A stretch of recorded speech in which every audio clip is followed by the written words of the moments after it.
I'm Darren McGrady, the Royal Chef, former chef to the Queen, Princess Diana, Prince William and Prince Harry, and I'm going to be preparing one of Prince William and Harry's favourite dishes. At 63, former Royal Chef Darren McGrady just said the one thing no one ever expected, and it changes everything we thought we knew about Prince William and Prince Harry. For decades, he stayed silent. He cooked their meals, saw their childhood up close, and held on to the belief that their bond was unbreakable. But now he's finally admitting what many have quietly suspected all along. His words weren't just surprising, they were devastating, and the fallout immediate. If you think this is just another royal feud, think again. Because what Darren revealed goes far deeper than sibling rivalry. It's personal. Behind palace doors, the chef who saw it all, Darren McGrady, didn't set out to be a royal confidant. He was a chef, a man trained to perfect solettes, prepare venison to royal standards, and keep his head down. But when you spend 15 years inside the most watched household in the world, feeding monarchs, comforting a grieving princess, and serving banana flaky boys in their pajamas, you can't help but notice more than just what's on the plate. You start seeing everything that's not being said at the dinner table. McGrady began working at Buckingham Palace in 1982, fresh-faced and eager, eventually becoming personal chef to Queen Elizabeth II. But his world changed when he was assigned to Kensington Palace to cook for Princess Diana and, by extension, her two young sons. That's where the Royale story begins.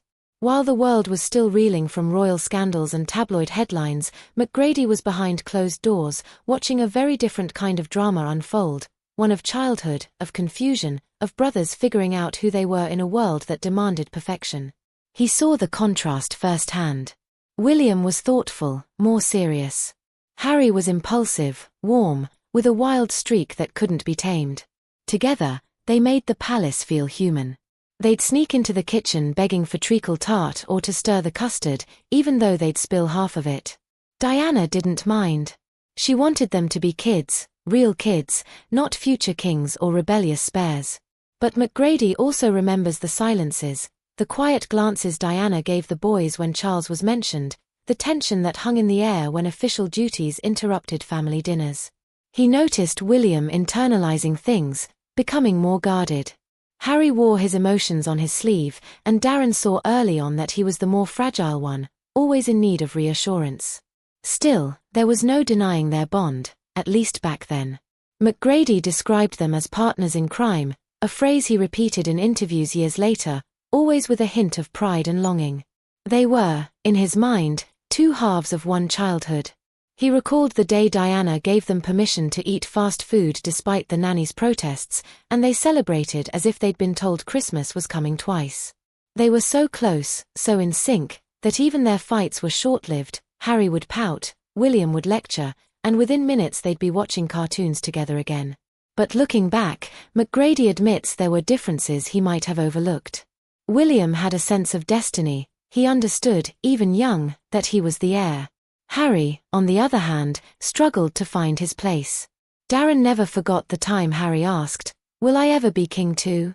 It was an innocent question, asked over a plate of buttered toast, but it stayed with him for years. What makes McGrady's insight so powerful is not just the access he had but how much he cared. He wasn't just a staff member, he was a witness to a family trying, and sometimes failing, to be whole. He baked birthday cakes, watched cartoons with them in the background, and heard more unfiltered conversations than most royal aides would dare to admit.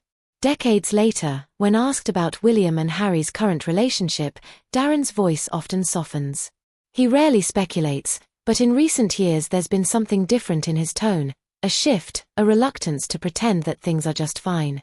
He may have once seen two boys inseparable by nature, but now even he can't ignore the cracks that have turned into canyons. And that's what sets the stage for what comes next. Because what Darren recently confessed didn't just surprise royal watchers, it rattled everything we thought we knew about the brothers and forced a painful question. Were we all wrong to believe they'd always have each other? Brothers in the kitchen, William and Harry's childhood bond. It was in the kitchen, oddly enough, where Darren McGrady got to know William and Harry best. Not the grand state kitchens of Buckingham Palace, but the smaller, warmer space inside Kensington Palace. There, the aroma of freshly baked scones and simmering sauces mingled with the laughter of two young boys who, for a brief time, didn't have to be royal. They were just sons, Diana's boys. The bond between William and Harry was unmistakable. Darren called them partners in crime, not just because they snuck into the pantry or left muddy footprints by the freezer, but because they genuinely moved in sync. They finished each other's sentences. They shared secret jokes. William was the planner, the one who would quietly ask if a second helping of pudding might be possible without the nanny noticing. Harry was the bold one, already halfway through the pantry door before Darren could say yes or no. Food was their safe space. Darren remembered their faces lighting up at the mention of banana flan or treacle tart. He once prepared a surprise dinner with their favorite dishes after a tough day at school. The mood instantly lifted. They were still just boys, after all. Despite the crown-shaped shadows looming over their heads, they could laugh about the Queen being too serious one minute and start wrestling over a spoon the next, Darren once said. And then there was Diana, the one person who let them be children without apology. She didn't enforce strict royal formality at dinner. She wanted her sons to grow up with memories of pancakes, not protocol. When the royal nanny insisted on steamed vegetables and low-fat dishes, Diana often rolled her eyes and told Darren to serve what they actually liked. Let them be happy, she would say. Let them be normal. That spirit trickled down to the boys. William, even with his quiet, serious nature, seemed to relax in his mother's presence. Harry, always bursting with energy, became softer around her. Together they were reflections of her, strong-willed, spontaneous, and emotional in the best ways. But beneath the jokes and desserts, McGrady noticed subtle cracks. William was already under pressure. Everyone from aides to press talked about his future. He had interviews, expectations, even grooming schedules. Harry, by contrast, drifted in that undefined space reserved for secondborns. Darren remembered Harry once blurting out, "Why don't they ever ask me stuff?" after overhearing staff making plans for William's next public appearance. William shrugged it off, but Darren didn't forget it. Still, back then the love was real. When William fell and scraped his knee, it was Harry who ran for help. When Harry had nightmares, William sometimes climbed into his bed to keep him company. Diana loved telling people, they may fight, but no one's allowed to pick on either of them except each other. McGrady believed that for years. Even as the boys grew and their roles diverged, he held on to the idea that nothing could truly separate them, not girlfriends, not the press, not the institution. He saw them argue. Yes, he saw Harry roll his eyes when William corrected him. But the forgiveness always came quickly. At least it used to. In public, the image was pristine, two brothers united by legacy. But in that warm, flour-dusted kitchen where they once stood side by side licking spoons, the real story was playing out. A story of love, yes, but also of imbalance, of one brother quietly absorbing the world's expectations and the other wondering if he'd ever get to shape his own. And now, as the silence between them grows louder with every royal event, Darren can't help but look back at those innocent kitchen days and wonder, when exactly did it start to unravel? What changed? A rift years in the making. The royal family has always thrived on image, poise, formality, distance. It's a dance passed down through generations. But for those who knew William and Harry during their youth, the tension that now defines their relationship didn't appear out of nowhere. According to Darren McGrady, it was a slow unraveling, not an explosion, but a quiet series of moments no one thought to name until it was too late. The shift, McGrady recalls, started in their late teens. After Diana's death, the bond between the brothers seemed even tighter, at least in public. But behind palace walls, things were already starting to feel different. William became more measured, more calculated with his words. Harry, by contrast, began to feel the walls closing in. The same system that had protected them as children was now pushing them in opposite directions. Darren never claimed to be a psychologist, but he had a front row seat to what he called emotional posture. William knew he had a role to play, one that required restraint. He followed. Schedules spoke with polish and leaned into duty. Harry, however, craved connection. He wanted purpose, but not the kind dictated by royal tradition. McGrady once said, William was becoming the future king, Harry was becoming the question mark. The press played its part. William was praised for his maturity, his looks, his calm demeanor. Harry, meanwhile, was the headline maker. Every mistake, every misstep became a tabloid feast. Darren noticed how it wore him down. The boy who once danced around the kitchen table was now grappling with his place in an institution that made him feel both visible and invisible. Still, the brothers tried. During public engagements they stood shoulder to shoulder at royal weddings and events. They smiled for the cameras. But McGrady, watching from afar, sensed something deeper. The laughter wasn't reaching their eyes anymore. The casual touches, the playful nudges, they were fading. It reminded me too much of Charles and Diana, he said in one interview. There was a lot unsaid and it was getting harder to hide. And then came the real rupture. The marriage of Prince Harry to Meghan Markle was seen by some as a turning point, but Darren believes the fracture had already begun. Meghan may have accelerated it, but the groundwork was laid long before, years of comparisons, of unequal treatment, of roles neither of them chose. William the future monarch. Harry the expendable support act. McGrady never spoke ill of either brother, but his words carried weight. He once commented that royal events had started to look uncomfortable when both brothers were present. It's like they're strangers now, he said. There's a chill, and it's not the cold British weather. He also pointed out how both men have changed in how they speak about each other, or rather, how they don't. In earlier years there were casual jabs, inside jokes, brotherly banter. But in recent interviews there's a calculated distance, carefully chosen words, or worse, silence. For someone like McGrady, who had once believed they'd always be a unit, the realization was sobering. He began to look back at those old kitchen memories with new eyes. Had he missed the warning signs? Were the cracks always there, hidden beneath layers of pudding and politeness? The real heartbreak for Darren wasn't just that they'd grown apart, it was that the warmth he once witnessed seemed to have hardened into cold, careful distance.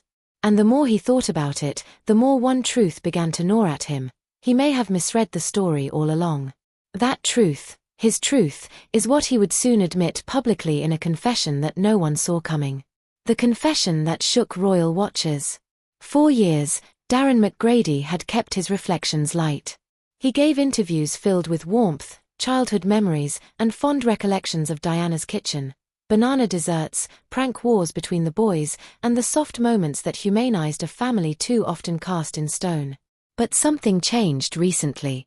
In a quiet video posted online, the 63-year-old former royal chef looked directly into the camera with a weight he hadn't carried before. Yes, at 63, former royal chef finally admits what we all suspected about Prince William and Prince Harry. His voice was steady, but his words hit harder than anything he'd shared before. I was wrong, he said plainly. You must know this. I wanted to believe their bond could withstand anything, but I see now this rift isn't going away.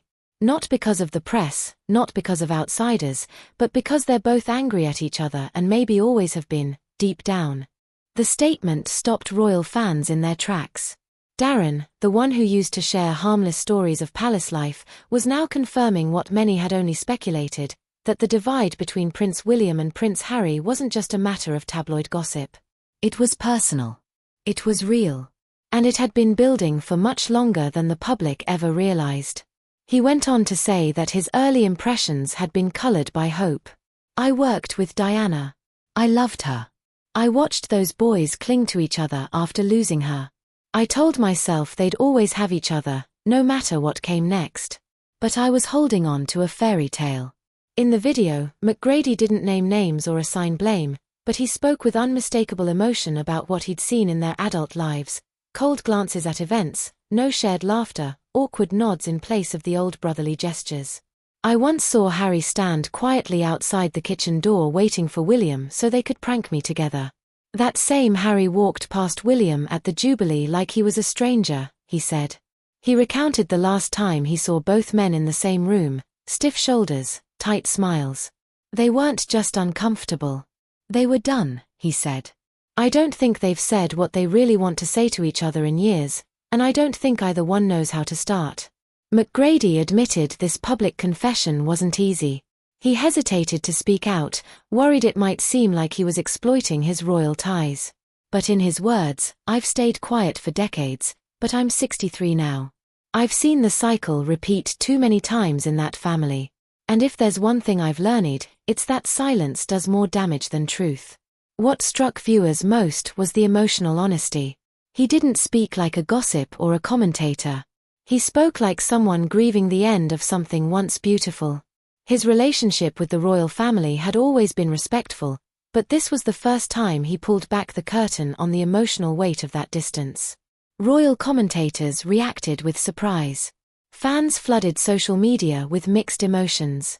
Some praised him for telling the truth. Others worried he'd crossed a line. But what no one could deny was the impact. Darren McGrady had confirmed what the headlines could only hint at, that William and Harry's falling out was deep and perhaps permanent. And it wasn't just the brothers who were upset. Sources close to the palace hinted that both William and Harry were furious, not just about the words, but about who said them. Someone who once saw them as two halves of a whole. Someone who had once baked their birthday cakes and watched them grow up. Someone who finally said out loud what many had been afraid to admit. The fallout that followed within hours of Darren McGrady's confession, the reaction was nothing short of explosive. For a man once known primarily as the royal chef, his words carried far more weight than anyone expected. Maybe it was because he wasn't a journalist or royal biographer.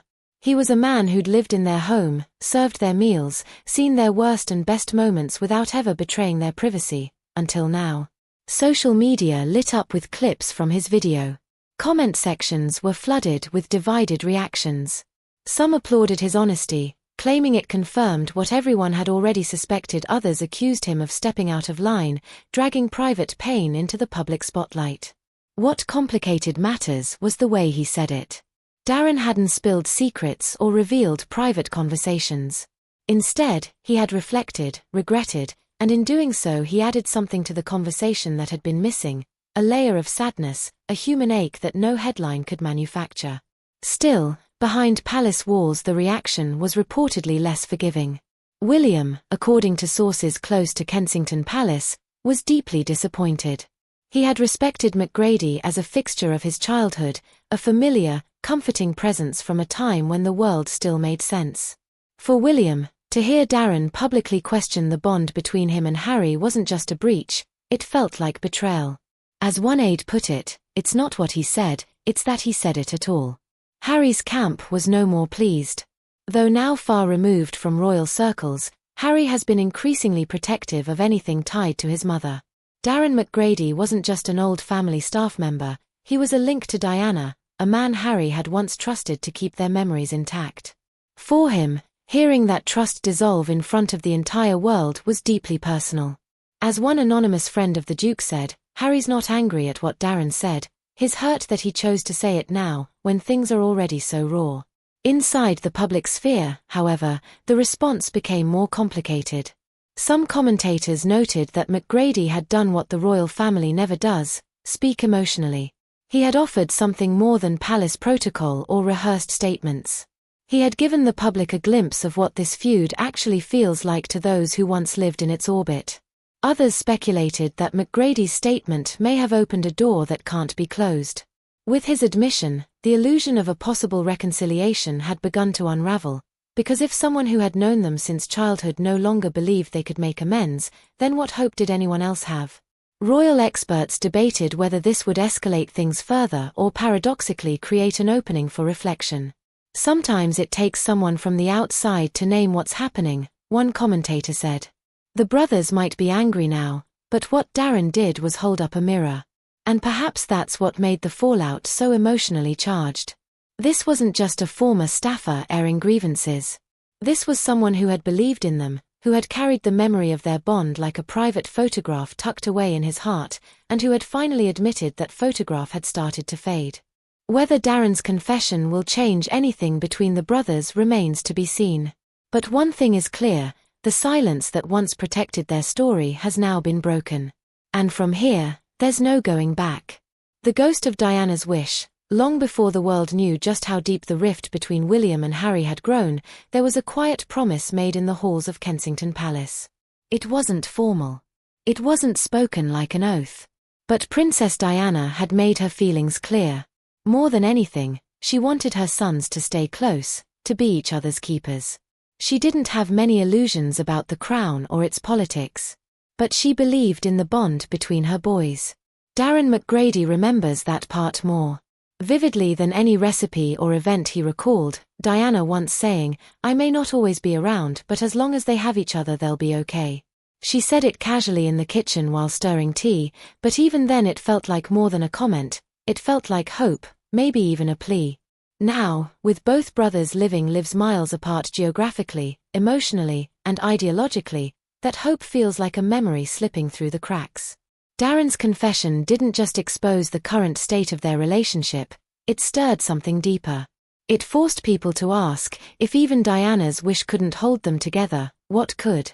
For royal fans who grew up watching William and Harry shoulder grief as boys, the image of their united front at Diana's funeral was cemented in history.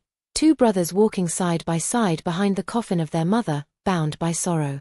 It felt unbreakable. And maybe that's why the current silence between them hurts the public in ways even the monarchy doesn't quite grasp. They weren't just heirs, they were symbols of resilience. McGrady's regret was less about betrayal and more about belief, about realizing too late that what he thought would last forever had already started to unravel long ago. He hadn't meant to stir division, but he had to tell the truth. "She'd want us to be honest," he said. In the end, the chef who once served the family their favorite meals may have served the world something far harder to digest, a glimpse of reality behind the royal illusion. Whether it leads to reconciliation or only deepens the silence, one thing is certain, Diana's ghost still lingers, and so does her wish. If even someone as close as Darren McGrady can no longer see a path back for William and Harry, then what will it take to heal this royal divide, or is it already too late?